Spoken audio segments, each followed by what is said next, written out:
Dan kita ke informasi berikutnya, pemirsa indeks harga saham gabungan atau IHSG melemah di atas 2% secara intraday terbebani sentimen penerapan kebijakan tarif impor di Amerika Serikat di perdagangan di hari Senin.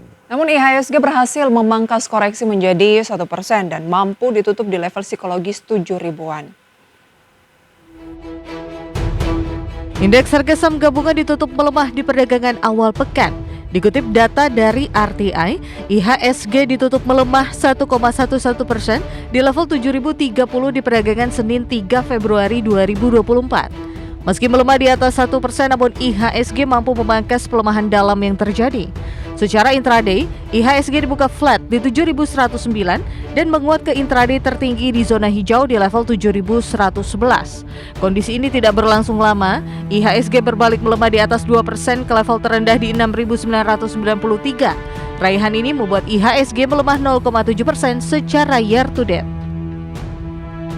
Sektor kesehatan turun paling dalam melemah 2,68%, sektor barang baku turun 1,76%, sektor properti dan real estate melemah 1,75%, sektor barang konsumer non-primer tertekan 1,57%, sektor transportasi di zona merah melemah 1,36%, dan sektor barang konsumer primer melemah 1,13%. Sektor perindustrian juga melemah 0,76%, sektor energi turun 0,49%, sektor keuangan terkoreksi 0,48% dan hanya sektor teknologi yang menguat 1,9%. Sementara itu sektor barang baku dan energi mendominasi deretan saham top losers LQ45. Saham PT Merdeka Copper Gold Tbk melemah 7,35% ke level Rp1.450 per saham. Saham PT Aman Mineral Internasional Tbk melemah 5,9% ke level Rp7.078 per saham. Dan saham PT Adaro Mineral Indonesia Tbk melemah 5,97% ke level Rp945 per saham.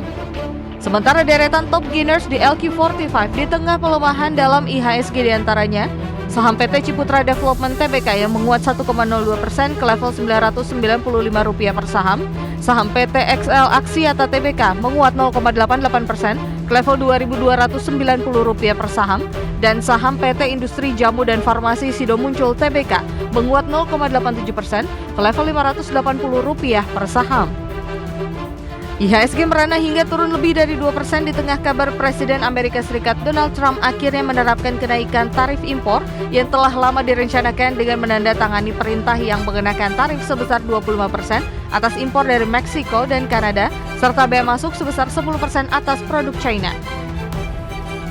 Sementara itu, dari dalam negeri ekonomi Indonesia kembali mengalami deflasi 0,76% di Januari 2025 setelah sempat mengalami inflasi sejak Oktober 2024. Deflasi di Januari 2025 juga menjadi yang pertama kalinya di 2025 sejak terakhir deflasi pada September 2024. Berbagai sumber IDX Channel.